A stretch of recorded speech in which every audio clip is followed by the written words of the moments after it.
Bonjour, chers concitoyens de la RDC. Abraham Lwakabwanga, vivant aux États-Unis, membre de cette diaspora. Je voudrais vous prendre à témoin afin de demander solennellement un débat contradictoire avec l'honorable Stephen Bikayi, qui, depuis un certain temps, manifeste une volonté de vanter les mérites de la tenue d'un dialogue en RDC. Tout récemment, pour ceux qui suivent l'actualité, M. Stephen Bikayi a eu à lancer une proposition auprès d'un politicien en RDC, en la personne de M. Vital Kamerhe, président de l'UNC.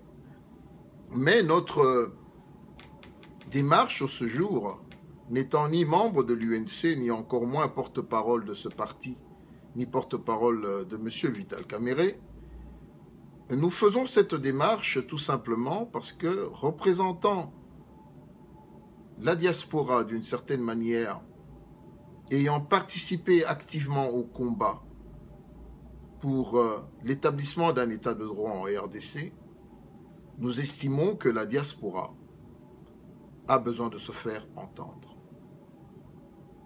Et c'est pour cela que nous sollicitons officiellement ce débat contradictoire afin que nous puissions échanger, partager et donner les raisons qui ont fait que la grande majorité de cette diaspora ait dit non à un dialogue. Nous voudrons également entendre les raisons pour lesquelles M. Stephen Bikayi insiste afin que nous allions à un énième dialogue. M. Bikayi, vous avez nos coordonnées. Au cas où vous les auriez perdues, je vous les redonne. Le 01 pour les États-Unis, le 240 432 16 14, 240 432 16 14. Je me tiens à votre entière disposition afin que nous puissions ensemble convenir de la forme, de voir si nous allons le faire au travers un média. Je proposerai Christian Lusakweno, Top Congo, qui peut aisément avoir les moyens techniques pour que nous puissions le faire, ou encore via d'autres chaînes qui existent. Jean-Marie Kassamba peut en avoir les moyens. Je ne vous demanderai pas de venir aux États-Unis parce que vous direz, vous êtes déjà contre tous ceux qui vont dans les ambassades. Mais s'il s'avérait que ma présence à Kinshasa soit nécessaire pour venir débattre avec vous essentiellement sur ce dialogue, nous pourrions en discuter sur la faisabilité.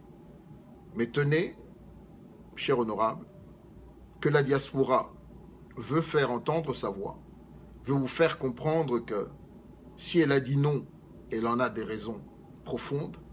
Et ces raisons profondes, je crois être représentatif pour pouvoir les exprimer afin que le monde comprenne que la diaspora n'est pas simplement celle qu'on veut peindre d'une manière négative, mais que cette diaspora est instruite, cette diaspora est politique, cette diaspora comprend les enjeux de l'heure.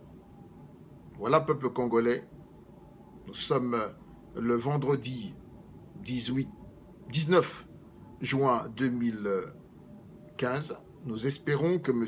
Stephen Bikayi ne va pas se déroger, car le syndicaliste qu'il a été et qu'il est encore comprend aisément le sens de cette démarche. Discutons, palabrons,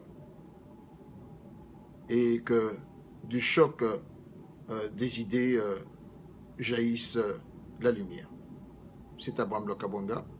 Monsieur Bikayi, nous attendons votre réponse formelle. Merci. Bon week-end.